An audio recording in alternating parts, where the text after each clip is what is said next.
NH 모닝 브리핑 시작하겠습니다.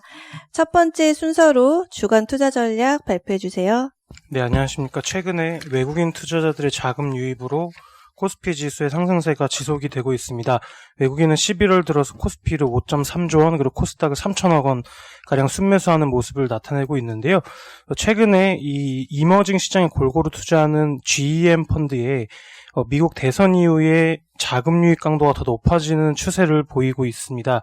이 과거에 대선이 끝나면 주식형 펀드로 자금 유입이 관찰됐고, 또한 최근에는 달러 약세 기조에 따라서 신흥국 자산의 선호도가 높아진다는 점을 고려해보면 국내 주식시장에 외국인 자금 유입이 당분간 더 지속될 수 있는 환경입니다. 또한 펀더멘털 개선세도 굉장히 가파른데요. 아시아 신흥국 주식시장의 2020년 EPS 증가율이 글로벌 주요 주식시장, S&P 500, 스탁스 600, 토픽스 이런 선진국들과 비교했을 때 마이너스 폭이 가장 적을 전망이고요. 2021년 회복 국면도 굉장히 빠른 회복 속도를 보일 것으로 보이고 있는 상황이라서 이 신흥국 시장에 외국인의 대형주 성격 자금 유입이 이뤄질 수는 있습니다. 다만 최근 주식시장에 단기 과열 조짐이 나타나고 있는 점은 부담인데요. 대표적으로 RSI를 들 수 있겠습니다. 14거래일 중에서 상승 거래일 간의 비율을 100분위로 나타낸 지표인데 이게 70이 넘어가기 시작하면 과거 주식시장 상승 속도가 둔화돼서 일부 과열을 해소시킬 시간이 좀 필요했다는 점을 들었을 때 다음 주에 주식시장은 전반적으로 상승 기조를 유지하는 가운데 속도는 좀 둔화될 수 있겠다라고 판단하고 있습니다. 전략 측면에서는 시가총액 상위주와 그리고 경기 민감주의 수익률이 굉장히 좋은 가운데 최근 특징적인 부분은 민감주에서도 많이 오른 업종에 대해서는 이런 주도 민감 업종이 계속 바뀌어나가고 있는 특성들을 보이고 있다는 점입니다. 대표적으로 운송 종목들이 최근에 흔들림이 굉장히 커지고 있는 상황인데요. 이에 따라서 민감주가 골고루 관심을 받는 가운데 상대적으로 덜 오른 비금속, 기계, 건설, 화학 쪽에 관심을 둘 필요가 있어 보이고요. 스타일 측면에서는 계속적으로 외국인과 금융투자가 살 수 있는 반도체, 2차전지, 그리고 대형 IT 기업들의 관심을 계속 가질 필요가 있다 판단하고 있습니다. 이상입니다. 외국인들의 수급이 좀 코스피에만 좀 쏠려 있는데 코스닥을 상대적으로 좀 안 사는 배경이 좀 혹시 있을까요? 그리고 좀 EPS 증가율 관련해서 아까 언급하셨는데 코스피와 코스닥 각각 내년을 좀 어떻게 보시는지 현재 시점에서 멀티플도 각각 좀 부탁드릴게요. 네, 외국인 투자자들이 올 한 해 매매 패턴을 보면 코스피를 계속 팔다가 최근 한 달 동안에 급하게 사고 있는 상황이고 코스닥 지수에 대해서는 외국인 수급이 굉장히 나쁜 편은 아니었습니다. 그리고 코스피에 대비해서는요.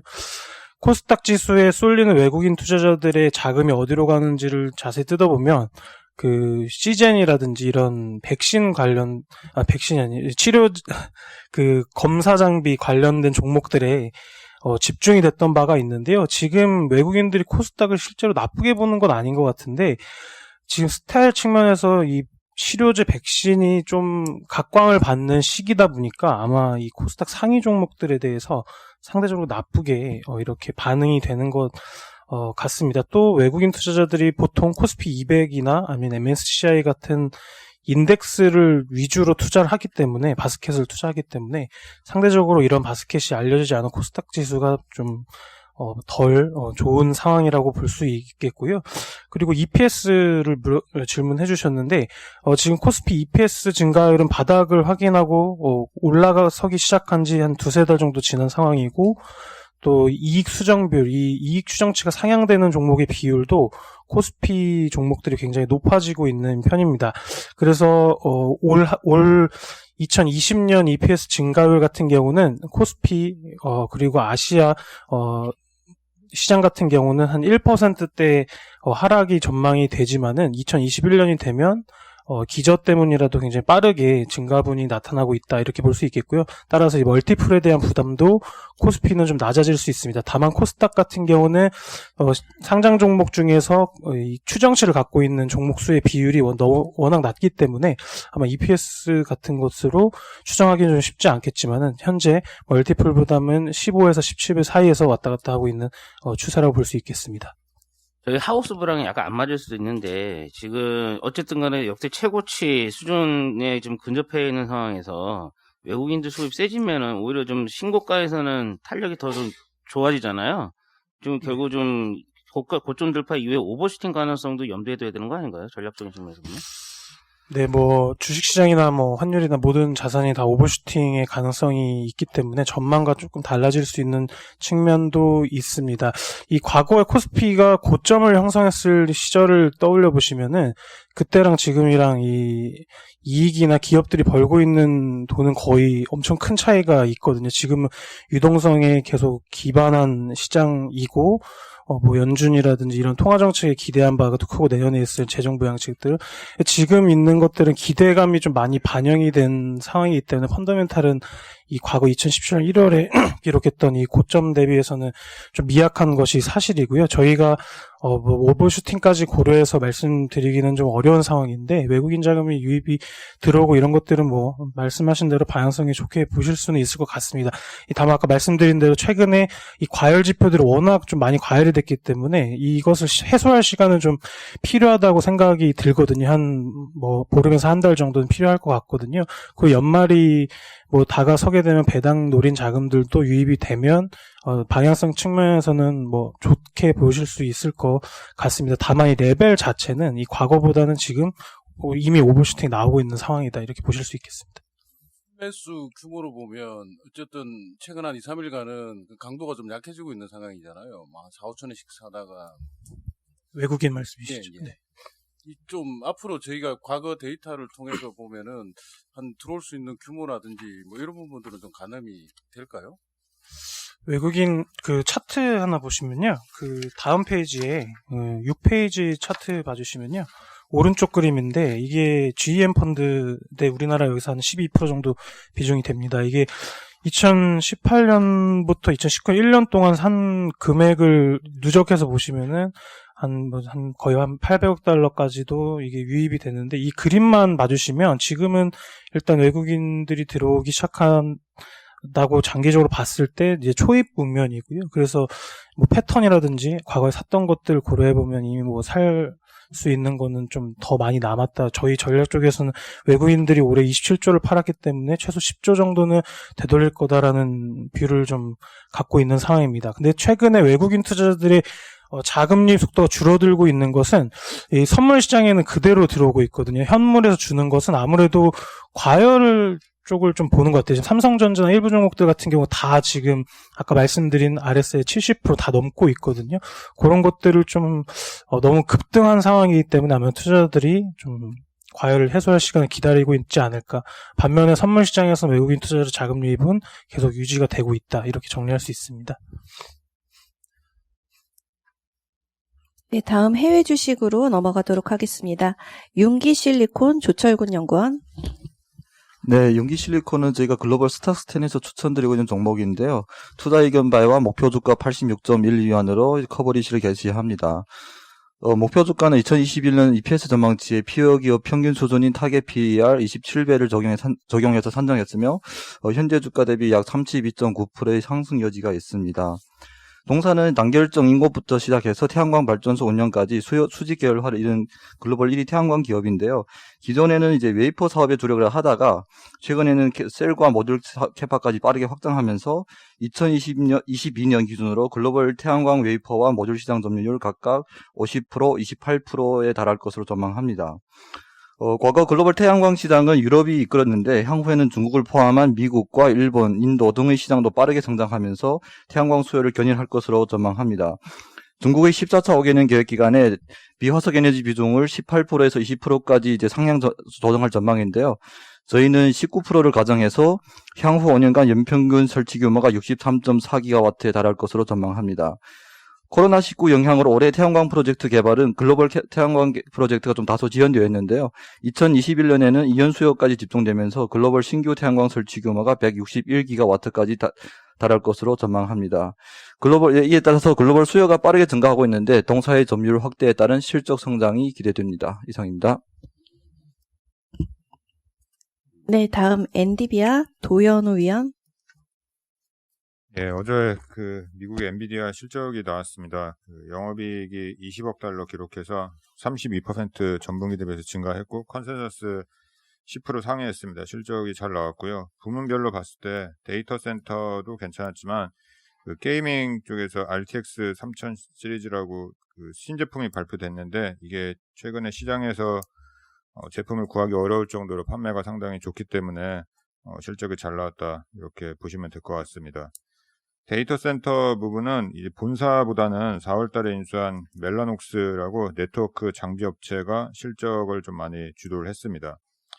4분기 실적 가이던스는 조금 명암이 좀 갈리고요. 매출액은 컨센서스를 상회하는데 영업이익은 하회를 했습니다. 부문별로 봤을 때도 RTX 3000 시리즈 게이밍 쪽은 뭐 연말 블랙 프라이데이 시즌도 있고 이 시즌에 게임 신작들이 좀 많이 출시되기 때문에 비수기임에도 좀 불구하고 잘 팔릴 거다라고 생각이 되는데 4분기에 데이터 센터 매출은 좀 감소할 거다라고 보고 있습니다. 3분기에 이 멜라녹스 쪽의 실적이 상당히 좋았는데 이게 4분기가 3분기로 좀 땡겨진 것들이 있고요. 많이 말씀드렸지만 3분기랑 4분기 데이터 센터 쪽 자체가 좀 업황이 좀 안 좋기 때문에 데이터 센터 쪽 모멘텀은 좀 둔화될 가능성이 좀 있다 이렇게 보시면 될 것 같습니다. 주가 측면에서는 뭐 실적이 괜찮고 그리고 최근에 조정 한 10% 이상 받아서 뭐 가격적인 메리트도 좀 생겼기 때문에 향후에 좀 긍정적인 흐름을 지속할 수 있지 않을까 그렇게 생각하고 있습니다. 최근에 이제 반도체 장비업체 업종에 대해서 이제 질문들이 많으셔서 관련해서 좀 말씀을 드리면 뭐 그저께 언론에서도 발표가 난 것처럼 삼성전자가 내년 상반기에 D램 50K, 뭐 낸드 50K 상당히 좀 많이 투자할 거다 이렇게 얘기들이 나왔거든요. 근데 사실을 좀 확인을 해보면 낸드는 뭐 비슷한 규모고요. 낸드는 삼성전자가 하이닉스가 인텔 비즈니스를 인수하면서 좀 많이 뛰어올랐기 때문에 이거를 좀 견제해야겠다라는 생각을 좀 하고 있는 것 같습니다. 낸드 투자는 좀 많이 할 것 같고 D램 쪽은 보수적으로 할 것 같아요. D램은 삼성전자도 내년에 배당을 좀 많이 줘야 되기 때문에 가장 이제 큰 캐시카우인 D램 쪽의 업황을 해치면 안 되거든요. 그래서 D램은 내년 연간으로 많아야 40K, 저희는 한 30K 정도 투자할 수 있지 않을까 그렇게 생각을 하고 있습니다. 시장에서는 뭐 한 60K 정도까지도 생각을 하는데 저희는 그거보다는 좀 적게 투자할 거다라고 생각하고 있고 낸드는 한 70K 정도 시장이랑 좀 비슷하게 투자할 거다라고 보고 있습니다. 그래서 메모리 장비 업체들 중에서는 뭐 둘 다 하고 있지만 낸드 쪽에 좀 비중이 높은 회사들을 봐야 된다 이렇게 좀 보고 있고요. 좀 무차별적으로 사는 건 아니다라고 생각하고 있고 가장 괜찮은 부분은 뭐 파운드리입니다. 삼성 파운드리가 내년에 투자를 많이 할 것 같습니다. 올해 6조 원 정도 투자했는데 내년에는 12조 이상 투자할 것 같고 국내에 이 파운드리 비메모리 쪽 장비 업체들이 사실 별로 없는데 비메모리 쪽 장비 업체들이 내년 장비 업종에서는 제일 낫다 이렇게 생각을 하고 있습니다. 이상입니다. 구체적인 종목까지 좀 코멘트 부탁드릴게요. 저희 쪽에서 뭐 그건 좋게 보고 나중에 있다든지. 좀 말씀드리겠습니다. 그리고 이 정도 규모라면 저희 기존 그 D램이나 낸드 가격 그 전망 좀 변화가 있는 수준인가요? 신문에 나온 대로 내년에 상반기에만 D램 50K를 투자한다라고 하면 D램 업황에는 좀 안 좋은 뉴스입니다. 근데 저희가 확인을 했을 때 장비 업체들 그리고 뭐 삼성전자 다 확인했는데 사실 그 신문에 나온 내용은 그건 사실이 아니고요. 아직 확정이 안 됐고 내년 상반기의 투자 규모는 12월 한 중순 정도에 확정이 되는데 다들 하는 얘기가 D램만 좀 보수적으로 할 가능성이 좀 많다 이렇게 늘 얘기하고 있습니다. 종목도 지금 한번 말씀하세요. 그 파운드리 쪽에 비중이 높은 종목으로는 PSK랑 한미반도체 이렇게 있습니다. 네, 다음 NH 부동산 지피지기 김영근 위원 발표해 주세요. 네, 어제 정부가 24번째 대책을 냈습니다. 최근에 전세 품귀 현상 때문에 주거 안정 대책을 발표했는데요. 2022년, 그러니까 뭐 한 2년 뒤까지 해서 11만 4천호 공급을 한다고 일단은 발표를 했습니다.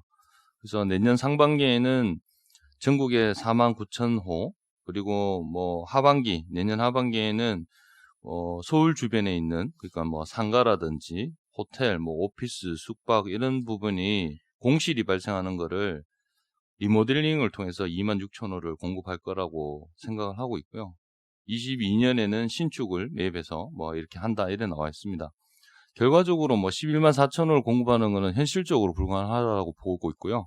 그런 부분이 내년 우리 뭐 연간 전망을 했지만 2021년까지는 전세 풍기 현상은 계속된다고 봅니다. 그래서 전세는 강세로 보고 있고요. 그래서 정부가 이렇게 내게 된 이유는 최근에 인구하고 가구의 구조 변화가 일어났다 이렇게 판단을 하고 있습니다. 결과적으로 1인 가구가 증가한다는 얘기고요. 결론적으로. 그래서 저희는 일단 하우스뷰는 내년 상반기에는 공시가격 인상이라든지 종합부동산세도 내년 1월 1일부터 적용이 되기 때문에 사실상 조금 조정기에 거쳤다가 하반기부터 다시 상승세로 전환할 거라고 판단을 하고 있고요. 결국은 2022년에 서울 지역의 공급은 쇼티지가 발생할 거라고 판단을 하고 있고요. 정부에서 이번에 발표했는 서울 공급이라든지 주택 공급을 좀 많이 적어 놓은 것 같아요. 그래서 실제적으로 분양했는가하고 계산을 해보면은 좀 차이가 납니다. 그래서 결과적으로 좀 시장을 좀 안정화시키기 위해서 이런 대책을 냈다고 보시면 될 것 같고요. 그런 측면에서 코로나 조금 내년에는 좀 잠잠해지게 되면은 사실상 신규 분양이라든지 정부 전세 정책 이런 공급 물량은 조금 늘어나서 안정세는 찾을 것 같은데 그래도 강세다. 그래서 큰 변화는 없다. 대책에 대해서 이렇게 말씀을 드리겠습니다. 예상은 힘들겠지만 장관이 바뀌게 되면 뭐 좀 정책의 변화가 올 수 있을까요? 정부의 스탠스는 지금 수요 억제 정책을 계속 썼거든요. 조세 부분이라든지 대출 규제 그리고 전매 제한 이런 거를 카드를 썼는데 장관이 바뀐다 그래서 그 스탠스가 크게 바뀌지는 않을 것 같습니다. 왜냐하면은 완전 정부가 지금 규제를 계속 하고 있는 입장에서 완전 이렇게 몇 개를 빼서 이게 완전 규제 완화 정도로 가는 게 아니기 때문에 크게 그건 아닐 것 같고요. 공급에 아마 포커스를 맞추실 것 같습니다. 그래서 공급은 지금 제일 빨리 할 수 있는 거는 상기 신도시 빨리 지금 토지 보상 45조를 집행하는 게 지금 제일 급선무거든요. 그러면은 좀 좋아질지 모르겠지만은 결국은 이건 2017년, 18년, 19년에 공급을 못했기 때문에 발생하는 이슈라고 보시면 될 것 같습니다.